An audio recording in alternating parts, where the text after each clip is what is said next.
Just the Tips.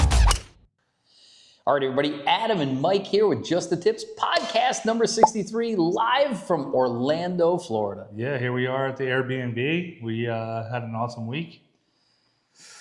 Unbelievable week. Yeah, dude. I mean, it was a lot of golf, a lot of sun, Yep. a lot of fun. Absolute great Good time. times. Let me, before we hit our, our sponsor, let me ask you a question. I was talking to some of the other guys about this, and I've just never been on like a lone guy vacations before. Like I went with my parents, and then I got in relationships, and then I had kids, and then this is my first like getaway by myself. Where I have to worry about two things. Number one, what time am I getting up? And two, what time is the tee time? Yeah. And outside of that, I don't have to worry about anything else. Yeah. So what's the question? Have I ever done it? Yeah. Had you been on vacation by yourself before? Where you're the only person you had to take care of? I mean, when I was younger, like in my 20s, yeah, I would go like somewhere like, whether it was like I would go back home and it would just be me or whatever. But it's kind of free, right? It's kind of nice. It's kind of almost like I feel like I should be responsible for more things, but I'm not. It's a good time. I recommend the solo person vacation, even if it's just you without your friends. Go by yourself, go on a vacation. But listen, we want to thank our sponsor profusely, mymedicareny.com. That's mymedicareny.com. Again, if you're 65 or soon to become 65, reach out to mymedicareny.com for a free consultation to navigate through the trials and tribulations of dealing with the federal healthcare system at that age. And they'll take good care of you. And if you need additional coverage, they'll show you how it works. If you got the free stuff, that's fine. They'll take care of that for you too. But again, just reach out to Mike at mymedicareny.com. Yeah, check it out. We appreciate it. It's good stuff. But we got to talk about Florida, dude. So if you guys can see, we're nice and tan. A little wind and sun crisp. Yeah. So we're filming this on our last day of the trip. We're at the Airbnb. We played as a group. There's 8 of us. 144 holes. 144 holes as a group. Then we also played a practice round the day before that. Yeah. I played 2 other 18s before that. I forgot. We've been down here so long. I forgot you played those other courses and had the extra advantage. And that's what I'm going to chalk up. Math works out to be. I'm going to do it real quick. I don't have my phone. 144 plus 18 plus 18 plus 18. 144 plus 18 is 52. 62 is 70, 80, and 9 is 189. 198. 198, I meant. 198 holes since in 7 Saturday. days. Yeah. 7 days. Yeah. That's incredible, dude. So we were thinking 3 birdies. It's not a goal. It's not a goal podcast yet. No, okay. But so we want to make this a relatively brief podcast because apparently some people tell too many stories in the cart and around the dinner table. So why don't we shorten this one up? I would do this. Why don't we do our top 3 favorite things that happened to us here in the BroLando trip? So why don't you go? Oh man, you just kind of caught me off guard. Do you have anything off the list like right away? One of my favorite things is that we get a chance to play we get up early. We play 36 holes. We come back sweaty and exhausted, but it turns into the guys love the way we made the sound is the self-care. And for some people that's bourbon, for some people it's beers, for some people it's massage gun and hot tub. But it's every night, and that kind of bleeds into you're done and then you go to bed. And for some people that's an hour, for some people it's several hours. Last night we were having a good time and we sat on the back deck and next to the pool, next to the hot tub, and we had ourselves a laughing fit that I can't remember laughing that hard in forever. And like my abs hurt. Yeah. You said you almost threw up. Yeah, dude. Yep. Yeah, I was laughing pretty hard. Yep. So like I said, that's we're kind of to that point where it's like mentally and physically and emotionally exhausted, but we're having such a good time. It's so much fun. Something struck us funny and almost knocked me out. So I would probably put today up there when we all finished at Shingle Creek.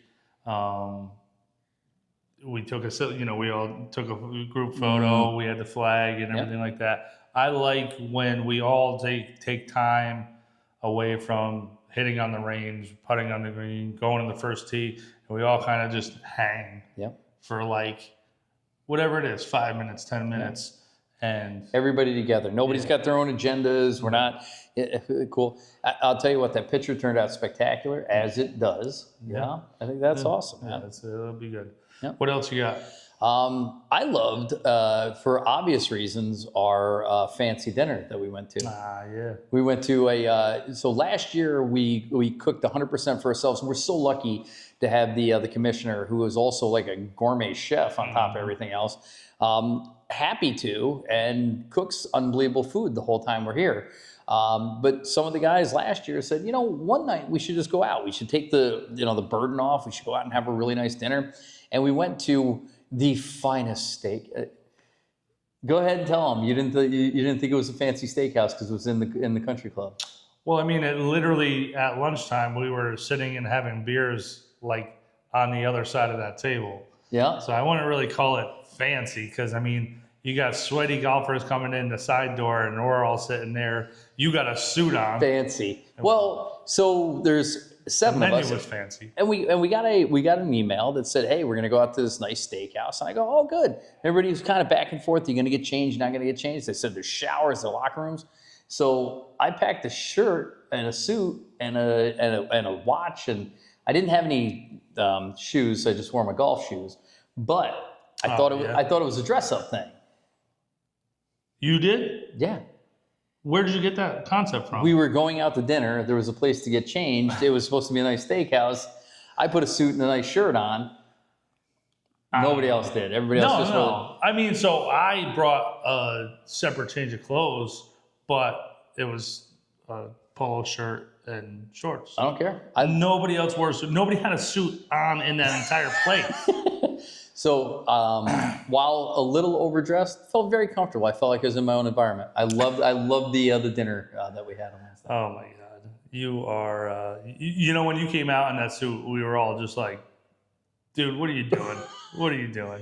Well, you knew it. You knew we were going to do it to you. Not for nothing, but I had to pack it, travel with it, iron it, get it to the golf course, play 36 holes with it, bring it into the thing, get changed, and then wear it. So yeah, there was a lot of forethought that went in that I, just like my Eagle of 2024, I don't think was necessarily appreciated the way it should have been. It wasn't. It wasn't even, you still didn't even deserve it. Deserve what? The appreciation for wearing a suit. No. All right, fine. Well, I like the dinner because the steak was yummy. My other favorite moment is having that steak sandwich at lunch that we've been waiting 365 days for. To the day.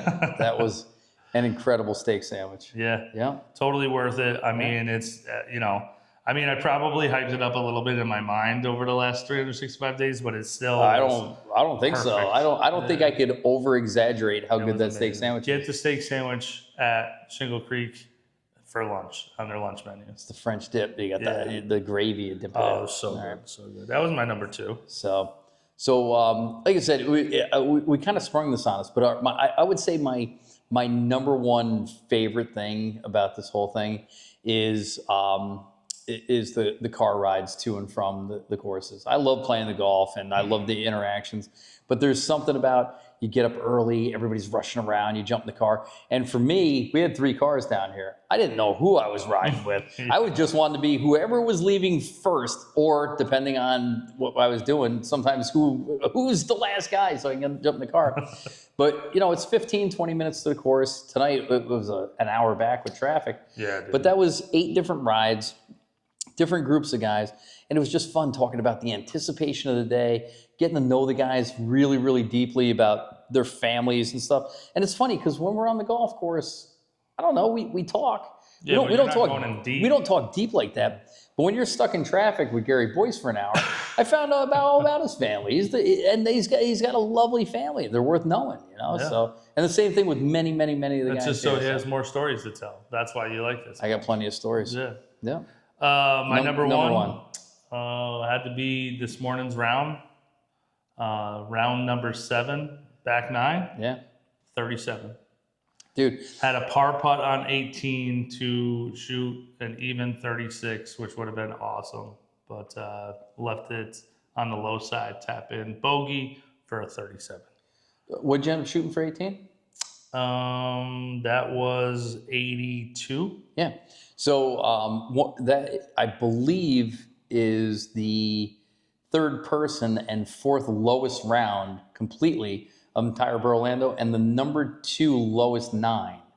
Tied for number 1 lowest 9. Yeah. Right. So we got some good players down here, but one of your goals for 2025 is to shoot even par for 18. Mm-hmm. Scared it for 9 holes on a really hard Arnold Palmer course that we're all like, man, that course is hard. Yeah. You know, I mean, 235-yard par 3s. It was kind of fun. It was cool because. So like I was saying, really difficult course. So this is not the easiest day. The wind's blowing. It's the last day. We're all kind of gassed. I mean, you've been playing longer than the rest of us. Why do you think you broke out your best round on the Friday morning of the BroLando trip? I don't know. I honestly don't know like what was happening. I kind of blacked out the whole time. No. I woke up. I had a 37. No, I just was grinding, man. I was making a lot of I wasn't hitting greens. If I did, then I would just easy 2 putts. If I wasn't hitting greens, I was chipping on. And for some reason, I just haven't been able to get a feel for the greens that we've been playing. Yeah. So I stopped overthinking them. And that was really like the big thing, as I would like read it. I'd line up the ball, like when I'm squatting down behind. Yeah. Line the ball up, and I wouldn't even take practice swings or nothing. I would stand over the ball, trust the line I already read, and then just putt. Yeah. And I made a bunch of putts. So nice job, dude. So how'd you find putting? Because you played 2 different courses on Saturday and Sunday. A crazy little municipal course that we should talk about on Monday. And then back and forth between Championsgate and Shingle Creek, which are both rock star courses. So you played a lot of different greens, a lot of different, undulations or undulations. I just started thinking, well, one, because, we've been talking about that all week about how down here we were over reading greens, right? We were like, oh, it looks like a break that is freaking straight putts and all these things. I just said, all right, focus on speed, right? So if I trust in my line that I already have on my ball, now just worry about speed of getting it to the hole, and not blowing it by or leaving it 6 feet short. Yeah. So that was it. Smart, dude. Because I struggled putting. I struggled so bad this whole time. Really? And it was from day one. I got like nervous. I was 3-putting every green, and I haven't been practicing or playing at all. And I couldn't get the feel to the point where like 2 footers were looking like, I'm not sure if I'm going to make this, right? So I made, Really? that was Monday when we got down here. Oh, yeah. Now it's first day and stuff like that. So I really wanted to get to a putting green on Tuesday, but we didn't get like a real quick start on Tuesday. And you were freaking out. Oh, dude, nobody would leave, and I don't have a car. I'm like, I was ready to call an Uber, so I get to. And by the way, it's 6 a.m. It's dark. It's not going to be light for an hour and a half, right? But I'm like freaking out. So I hit some putts and stuff like that, and I'm putting and I'm putting and I'm putting, and I go, I think I know how to fix it because the putter's wobbling. I'm taking the putter back and it's wobbling, right? And I go, I don't know how to fix this, and I go, what if I went cross-handed, which I never do, and man, it locked my arm into my side, and I could take the putter straight back and straight through. I don't know if it was the right decision. It probably wasn't. So wait, you did that? You started that on Tuesday? Yeah. Not on Monday? Not on Monday. Nope. When did I notice? On Tuesday? On Tuesday in the second round, yeah. Yeah. So Speaking of, so I struggled putting the whole time I was down here. I made a handful of putts outside of 5 feet. I made 1 or 2 outside of 10 feet, but that was it. Over 100 and, 44 plus 18 is, I don't know. is 54, is 56. 62, 64 holes, 64. 62, 54, 62, 162 holes. Wow. Sorry you guys had to see that. Will you edit that out, please? So over 162 holes, I think I made 2 putts outside of 10 feet, right? So and I bet I had, without exaggeration, a dozen 3 putts and 1 4 putt, right? You had a 4 putt? Yeah. I wasn't the only one in the group. The other person That wore doesn't make magnolias. it better. It doesn't.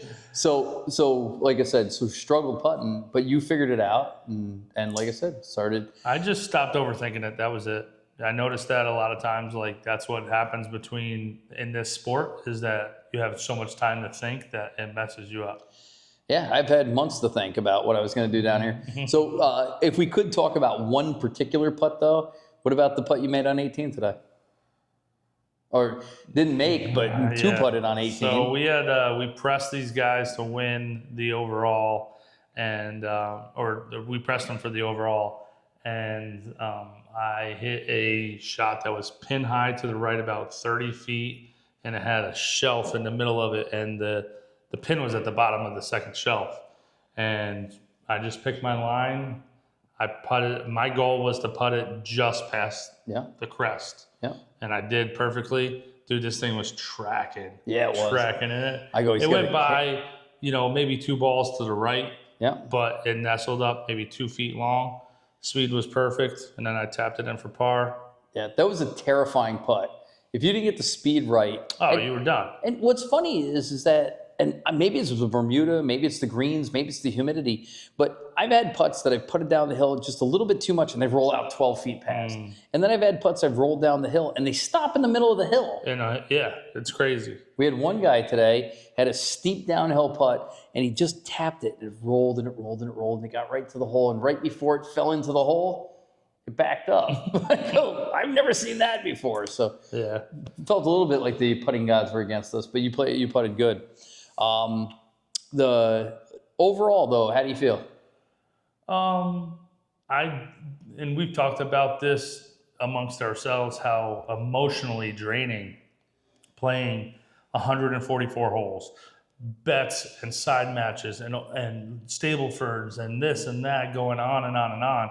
It does take a little bit of a toll on you if you're not playing good, right? Like you're struggling, you're letting your partner down, you're like, hey, I'm losing my spot in the Stableford, this and that. It's like it is a little tough, So emotionally drained. Physically, I feel totally fine, but it was a good week, man. It was fun. I'm telling you. So, and how do you feel overall from last year to this year? Physically, mentally, emotionally, because.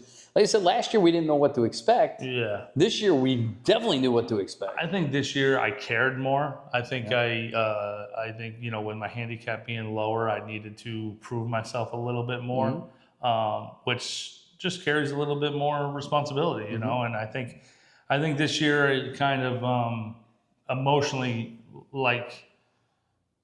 got to me a little bit more. Hey, I wanted to do well last year, but there was no expectations, right? This year was like, hey, I got to prove myself. And that one, a lot of times you're just standing over a putt. You're like, hey, I got to not make a triple bogey here. Yep, I can't let Tim Ryan down. You'll hear it. Exactly. You'll hear it if you do. So I had a little different experience. I mean, one was, I came down injured. I got cleared on the 4th. We flew out on the 10th, but I hadn't swung a club at all. The first ball I hit since I hurt my finger was Monday at the golf course. Was literally was on the driving range, and I was just unsure about how it was going to hold up or how much pain I'd be in. Overall, the finger held up really, really, really good. Shout out to the doctors at Westchester Medical Center for sure. But what was unique was because I haven't been working out and because I haven't played golf, I got no calluses left. And I kind of had to do the stupid double glove thing, which got me. I saw that too. It's obnoxious looking. I don't usually wear a glove at all, and now I got 2 on. Yeah, It looks like true. oven mitts. So like I said, a little disconcerting and stuff. But overall, that wasn't a big deal. But the fact that I didn't come down with any expectations, I thought I had expectations. In the back of my head, I'm dude, you're going to play into it. You're going to break 80. You're going to have a good time. And then Bird comes out and he starts firing. First day, breaks the all-time single-day record at Shingle Creek or at Championsgate on National International, goes 78-76, which was a distinction that I would have liked to have at one point. And I backed that up with like a nice 92-88, and I'm like, wow. I'm And you guys are playing low gross. Because I'm an idiot, because my ego got the best of me. And he's like, we doing low gross for the week? I'm like, yeah. And I figured I'd lose the first 2 and then I'd be like close the rest of the way. He's blowing me out by 20 strokes. Yeah. And that's, dude, I was starting to get pissed off. Not at him, but I was like, why are you betting him? So I literally tried to get out of it. And he did happen to say to me, he's like, listen, dude, he's like, I need some juice. I need some competition. And which told me 2 things. 1, I wasn't allowed out of the bet, and I was owed him $10 every single time we played. And 2 is that I had a responsibility to him to play a little bit better, to push him a little bit, right? Yeah. And thankfully, he started playing worse because I wasn't going to play that much better.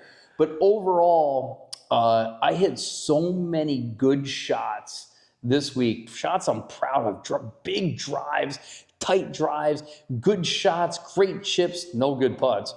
But they never amounted to a score. Not once. I hit so many good shots that didn't amount to. So I'm in a spot right now where I'm like, hey, listen, I made a very nice move, but I'm behind. I'm super motivated that when I get back from this vacation, I'm going to stop drinking. I'm going to start working out twice a day. Once a strength training, once a cardio or a golf specific training. I got to start my 30 swings a day. I got too much on the line right now, and I'm a little farther behind than I thought I would be. Because not for nothing, I think you beat me twice. I beat you more than that. How many times did you beat me? We'll go look. We'll go look and then we'll post it. Okay. All right. Put in the comments, we played 9 rounds together. How many times do you think Mike beat me? Straight up. Straight up. No strokes. Okay. All right. No, but match play. Not you stroke play or match play? We could do both. We could do both. We'll do both. Yep. All right. So, all right. And we'll put that in a post this week. But long story short is, we're here. It's the last night. We want to get back in here, hang out with these guys. We had some buddies shoot some outstanding scores. There's still a hot tub. There's still a lot of food and beer to drink because we don't want to leave anything to waste. Yeah. And you got an early flight in the morning. Yeah. So why don't we do this? Why don't we end a quick podcast? We'll collect our thoughts. We'll come back with episode 64, where we'll break down the courses. We'll talk about our favorite shots. We'll talk about strategy, and we'll help you plan your next BroLando vacation. Yeah. And you guys will have the best time of your life. There you go. All right. Do we have any other sponsors to thank real quick before we go? We got a bunch of new stuff coming out this week for our other sponsors as well. So be on the lookout for that. There you go. But if you're 64 or older, check out mymedicare.ny.com. So I'm Adam. I'm Mike. Just the tips. Just the tips.